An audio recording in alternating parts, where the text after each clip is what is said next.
We spend hours deciding what to buy, but there's a split-second decision that can make or break a sale. Do you have the trust to hit buy now? Agentic commerce is testing that moment more than ever. And that's where PayPal comes in. With 25 years of checkouts, 400 million consumer accounts globally, and the benefit of purchase and seller protection, all of which make sure wherever a purchase starts, it ends with trust. Built for payments, growth, and agentic. PayPal Open, built for all business. Visit paypalopen.com. Purchase and seller protections on eligible transactions only. Terms apply. See paypal.com/risk-management for details.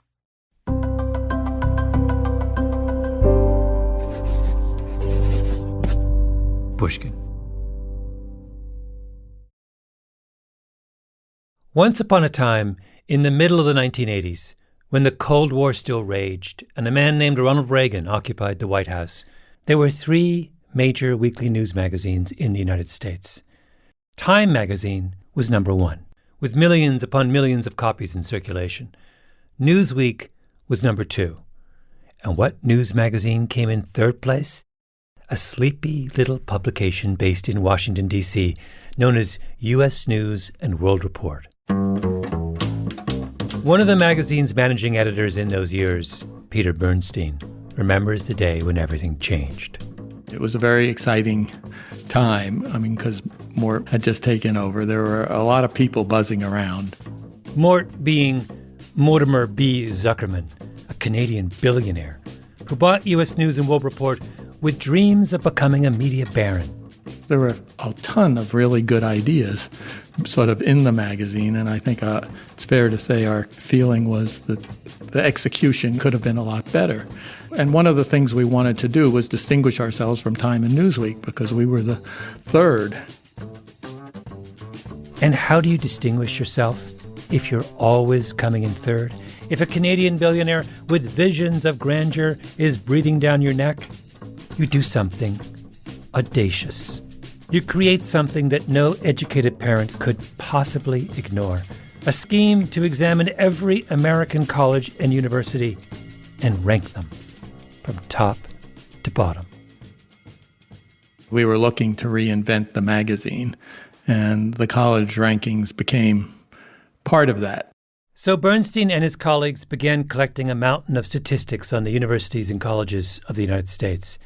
To make sense of those numbers, they came up with an algorithm, a secret algorithm that could assign every school a score of 1 through 100, regardless of its size or mission or complexity. An algorithm to capture the elusive quality of academic excellence. Finding those points of data and putting them into a ranking, as you can appreciate, is a complicated task. Yes. Full of value judgments, full of problems, challenges, dangers, but we were undaunted and proceeded. I love that you're laughing about this. It was a very heady time, and we thought, and we did, really challenge Time and Newsweek at their game. The rankings became an institution. U.S. News surged, careers were forged, fortunes made. What's fascinating today is that Time and Newsweek have basically disappeared. The rest of U.S. News has basically disappeared, but the rankings are as strong as ever. Well, it's nice to know in this world of ephemera that something can last, but and as a journalist, when your work is used for old fish after a day, it's nice to see that something has an impact after a while. Peter left U.S. News long ago, but he and his colleagues had added something new to the American academic calendar. Beyond freshman week, finals, commencement, there's now the day the new rankings come out. The new 30th edition of Best Colleges was just released this morning, and we've got it. You're seeing the 2000. Topping the list for 2019 was Princeton University, followed by Harvard. Tied for all right, attention scholars, America's best colleges have been revealed. The U.S. News and World Report is out with its annual list, and we've got the inside scoop on how... The algorithm that's developed is undergoing a constant state of evolution over the years. How often are you tweaking it? I thought you might ask about this. I mean, I did go online and look at it, and I was glad to see they are tweaking it on a regular basis, at least if you look at their methodology. And of course, they've also been reacting to competition. I mean, a lot of people have been critical of the rankings and whether this methodology, That's it.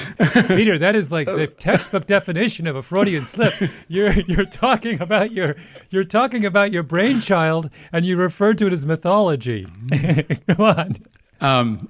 That's true. I couldn't have come up with that one consciously. At what point did the U.S. News methodology become a mythology? Let's find out.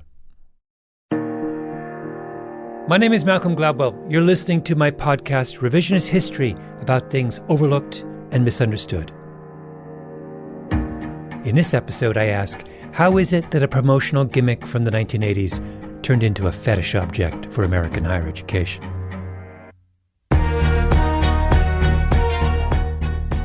How do these rankings work? And why does everyone take them so seriously? We're going to launch a revisionist history investigation, one that will take us to all kinds of strange places, to the bond markets, to Portland, Oregon, to New Orleans. We'll meet a mysterious college administrator who asked to be identified only as Dean, as well as a band of hackers who agreed to join our cause. All right. So we're ready to go. This is very exciting. Now, before we start, can both of you guys introduce yourselves? So I'm Kelly McConville, and I'm Assistant Professor of Statistics at Reed College. I'm Huaying Chu, and I'm an international student who is currently studying at UNC's grad school. So these are some of my accomplices, and here's why I needed them. U.S. News will tell you what variables they use to determine whether a school is good or mediocre, but they won't disclose exactly how they combine those variables into a score. I mean, why would they? It's their secret sauce.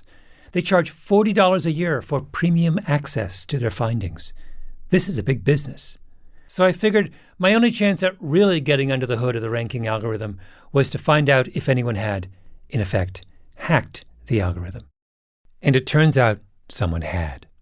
It was a group of students at Reed, a small liberal arts college in Portland, Oregon, under the leadership of their professor, Kelly McConville. Tell me how on earth this whole project of looking at U.S. News rankings, how did it begin?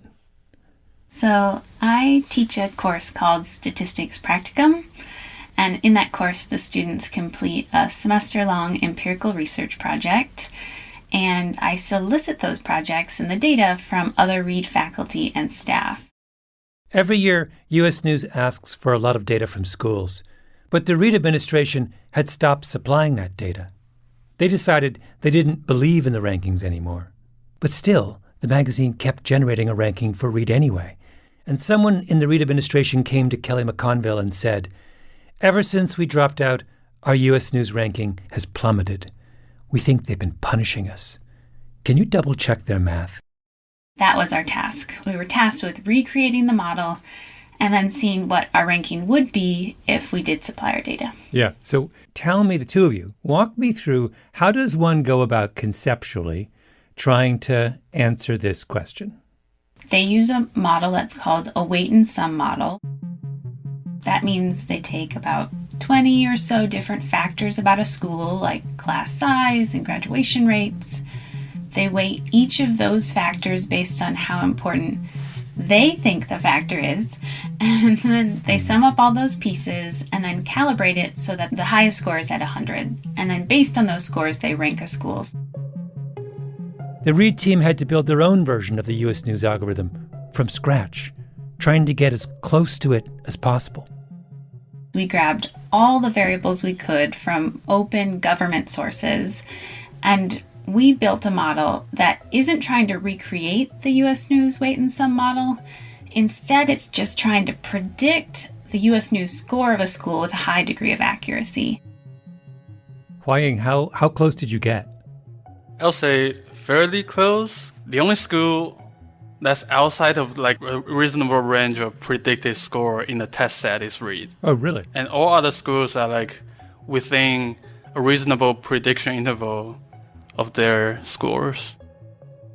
Meaning, the Reed students' identical twin algorithm is so good that when they run their rankings of American colleges, their list looks almost exactly like the U.S. News list, with one exception: Reed College. Wait, so they were messing with you? Based on our finding, it seems reasonable they did something. In 2019, U.S. News put Reed in 90th place. Where do you think you should be ranked? 36th? Oh, wait, what? That much of a difference? Yeah. That's bananas. Oh my. They really did a number on Reed. Now, we don't need to go much further into the ensuing beef between Reed and U.S. News. The magazine calls the undergraduate's analysis, quote, inaccurate. But just imagine my joy when I ran across Hua Ying's analysis. Here I was searching for some way to understand the secret algorithm cooked up by Peter Bernstein and his pals back in the 1980s, and lo and behold, a bunch of undergraduates at Reed College had cracked the code. And were they motivated to help me? Absolutely, because U.S. News dissed their school. My first question to Kelly and her team was, where should I start? And they said, start with a little something called the peer assessment score. Can you give me a more precise sort of statistical sense of just how important is it? Okay, so we find that the peer assessment score has the largest effect. So it has a coefficient of like 6.58. In other words, like if you hold everything else constant and you like increase the peer assessment score by 1 unit, your overall score will increase by 6.58. The peer assessment score was at the heart of the U.S. News secret sauce, a measure of reputation, one of the most powerful elements in the whole ranking system.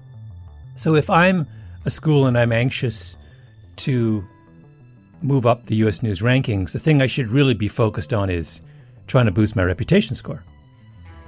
Yeah. Yeah. I had my marching orders, and I knew where I had to go next.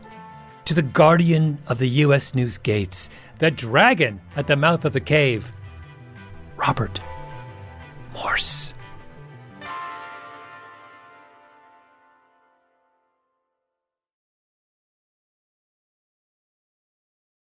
Robert Morse, the man who runs the U.S. News rankings, is an older man. White hair, very preppy, nice, if a bit lugubrious. Heavy hangs the head that wears the crown. I called him up.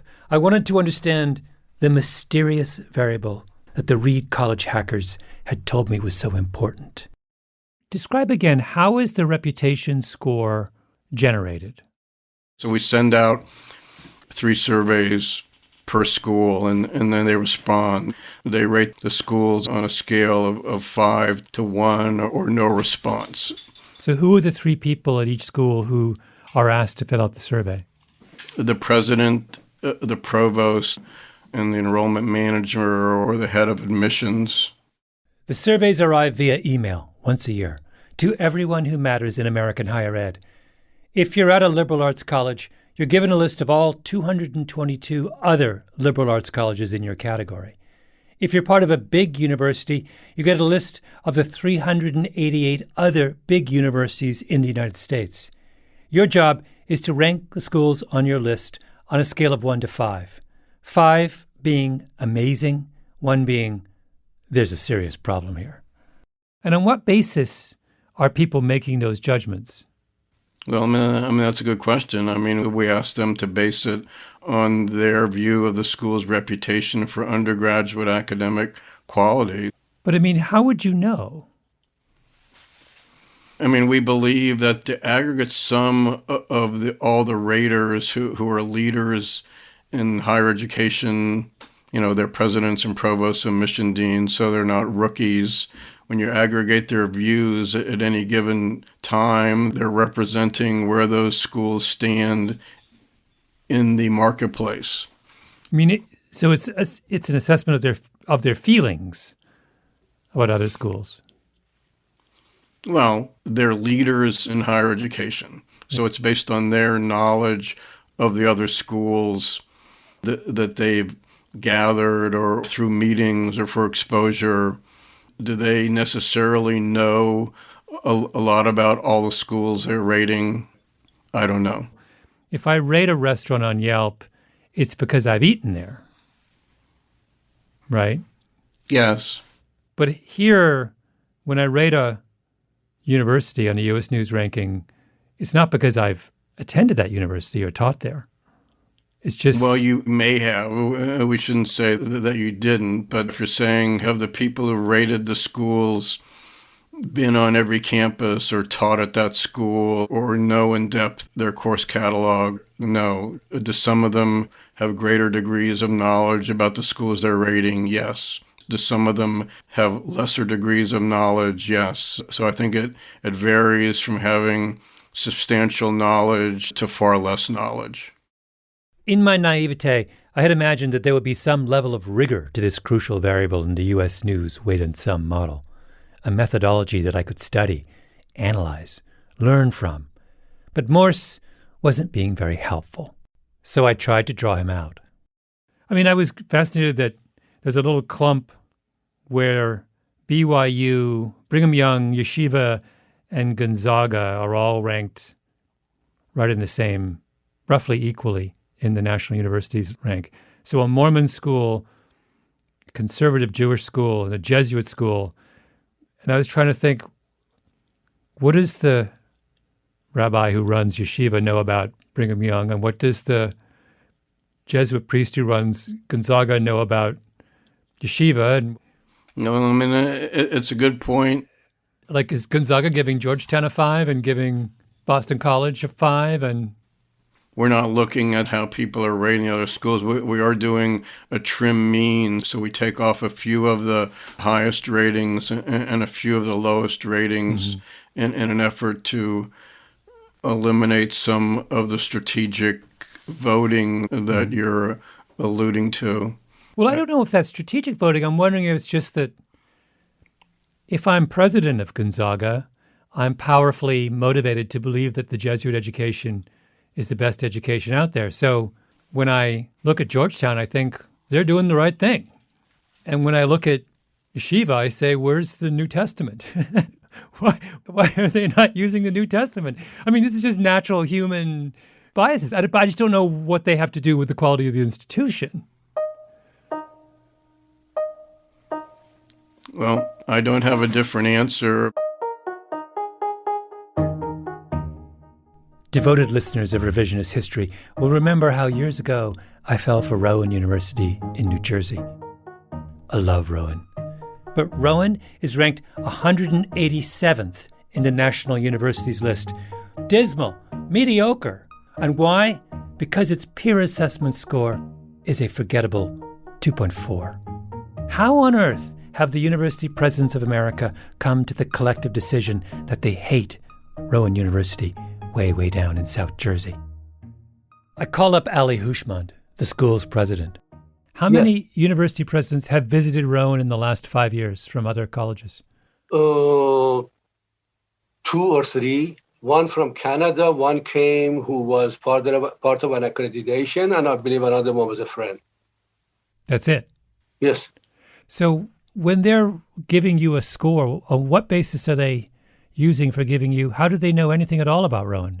Again, I don't know. I can only speak for myself. I can assure you that I really don't know much about the institutions that I'm asked to rank or score. I just don't have enough tools. Now, it's not like university presidents don't know anything about grading. They were all teachers themselves once. But when it comes to grading schools, it seems like they might just be mailing it in. Next, I called up the head of admissions at a major university. You've heard of it, trust me. But I can't tell you what it is. And we altered the voice to protect this person's identity. Of course we did. We had to. Look how U.S. News treated Reed College. My source told me to address them only as dean. I am certain that I am far more qualified to be a member of the Baseball Writers Association of America and vote on the Hall of Fame than I am to assess other institutions for the U.S. News and World Report. Yeah. I proposed to Dean that we do an exercise.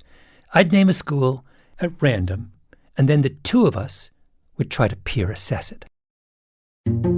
Florida State. Never been there. Have you been there? I've not been there. I think 3.2. Syracuse. Yes. I stopped for coffee there once on the way driving back to my mom's house in Canada. I don't know if that counts. I don't think it does. I think it counts. You count that? You experienced. I got a sense. Experienced the weather. But there were no students there. It was Christmas. But I will say this: my cousin went to Syracuse and had a good time. Oh, So and so you would rate it based on that. Let's give Syracuse some love. 3.9. No, 4.0. University of Washington in Seattle? Yes. You been there? Yes, I have. What did you do when you were there? I walked around. I think that counts. It counts. I said to Dean, you can see the mountains from there, the Space Needle. Let's go big. University of Washington at Seattle, 4.2. Have you ever been to William & Mary? I have. You have. I love history. I love Colonial Williamsburg. Do you remember what score you gave William & Mary? I probably gave them a 4 or a 5. Really? You went for 5? Yeah. It's the second oldest college in the U.S. Do you think that affected your judgment on that? I'm sure it did. Dean and I went on for quite some time. We had a long chat about Southern Methodist University in Dallas and whether or not the great football team the school had in the 1980s should count in their favor. Dean said no. I said yes. Now, was all this a helpful exercise? Not really. But then again, neither was my conversation with the wizard of the rankings, Robert Morse. One suggestion that has been made to me by people who do the rankings is that the thing they rely on to make their reputation scores for other universities is the only source they have of reputation scores for the other universities, which is the previous year's U.S. News rankings. Is this circular? If they're telling you that, then that's not our expectation of how people are doing their ratings versus looking at the ranking table and looking at the score. We believe that there's more thought going into it than that. Mm-hmm. But we haven't done any kind of social science research to prove or disprove that point. You haven't done any. Right. Yeah. They haven't done any social science research. Only one person gave me much insight into the mechanics of the peer assessment score, and that was Ali Hushmand, president of Rowan. His advice was, you have to take matters into your own hands. So what does he do?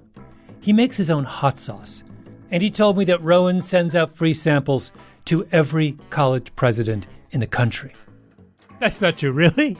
He did. He did. At least the fellow presidents now know that I make hot sauce. Whether that will help me in terms of scoring, I hope so. Yes. Wait, I want to know about your hot sauce. What kind of hot sauce do you have? Oh, I make serious hot sauce, but I actually grow from seeds all the way to the packaging. And there are 3 levels of heat. The lowest one is called Ali's Nasty, which is kind of mild. And then the one next to it with habaneros as a heat is called a Nasty Delicious. And then the one with Carolina Reaper is called Nasty Vicious. And I will send you a package. The Nasty Vicious can get you.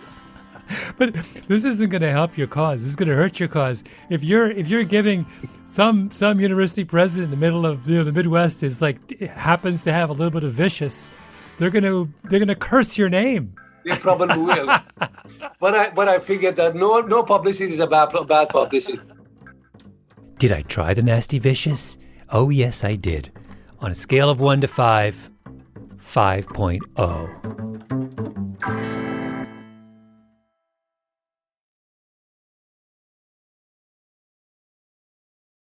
In the middle of my investigation of the peer assessment score and its many implications, I had a conversation with a professor at Duke named Bill Mayu.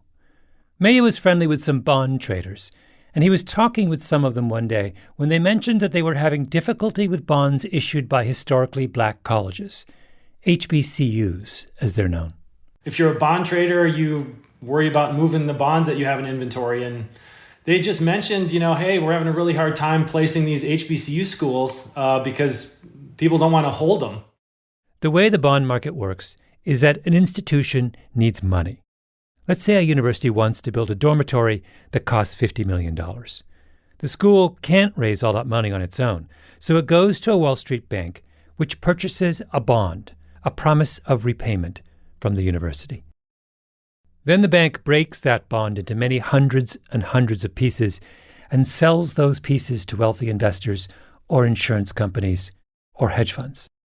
So when Mayu hears that banks are struggling to sell bonds for historically black colleges, he wonders, is this just some apocryphal Wall Street story, or is it true? Luckily, there's a simple way to test this. The price the bond trader charges is called the gross spread. If it's super easy to find buyers for the bonds, the gross spread is likely to be low. If the trader has difficulty finding buyers, the spread can get quite pricey. So if the bonds from black schools are harder to move than bonds from white schools, the spread should be higher. And are they? Yes, they are. Mayu and his colleagues compared black schools with non-HBCUs that were otherwise identical.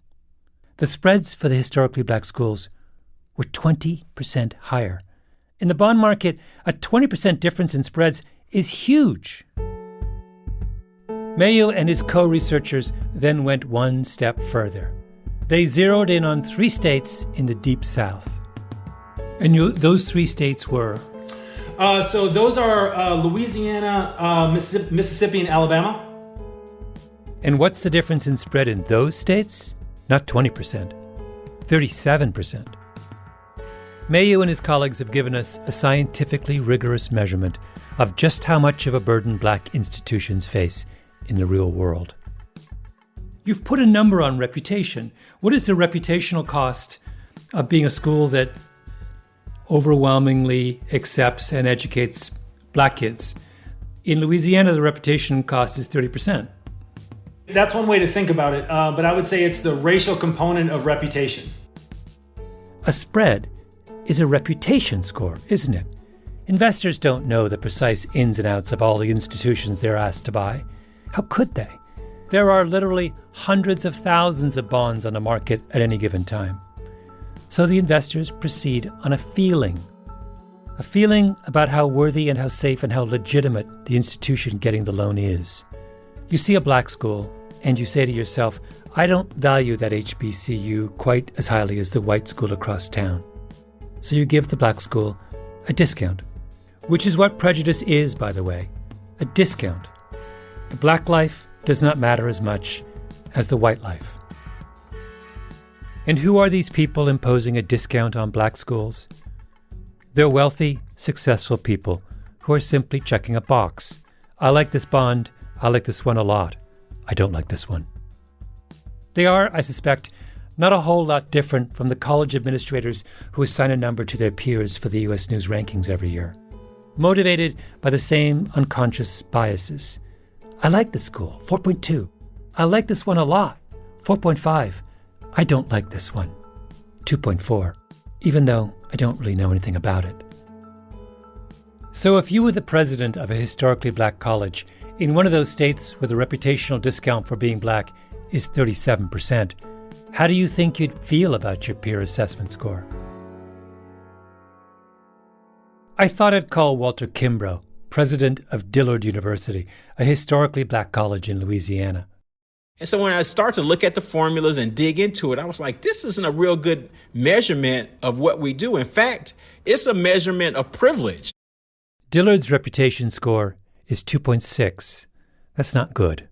You can't ever get to the top of the U.S. News rankings with a peer assessment score of 2.6. Maybe that sounds defeatist, but I mean, it's not defeatist. realistic. It's realistic. It's, Yeah, it's the world we're living in. Nobody's going to just go and say, this school with all these black people is great.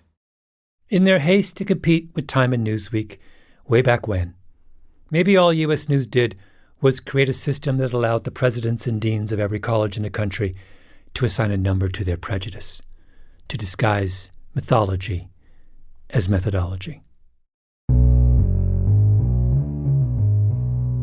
Next week on Revisionist History, we take up the cause of Dillard University. And I enlist my old friends at Reed College to help me out. So that is how we can get Dillard into the tippy-top tier of the liberal arts colleges. So it's Williams, Amherst, Dillard, Swarthmore. Yes.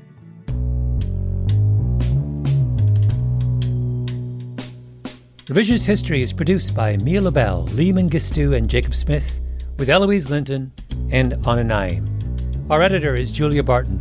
Original scoring by Luis Guerra, mastering by Flawn Williams, and engineering by Martine Gonzalez. Fact-checking by Amy Gaines. Special thanks to the Pushkin crew, Hedda Fain, Carly Migliori, Maya Koenig, Maggie Taylor, Eric Sandler, Nicole Morano, Jason Gambrell, and of course, Jacob Weisberg. I'm Malcolm Gladwell.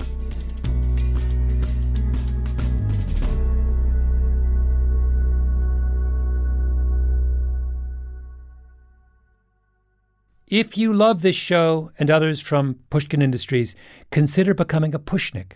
Pushnik is a podcast subscription that offers bonus content and uninterrupted listening for $4.99 a month.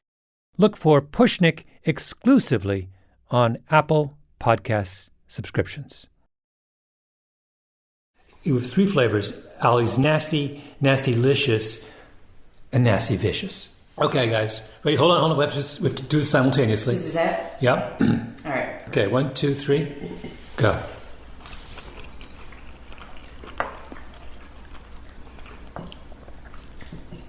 Oh, I like that. That one's hotter. It comes on It's slow and good. steady. Oh, it does, doesn't it? It's spicy. Go Ollie! Go Ollie! This is really good. It's good. Hold on. I'm... You okay?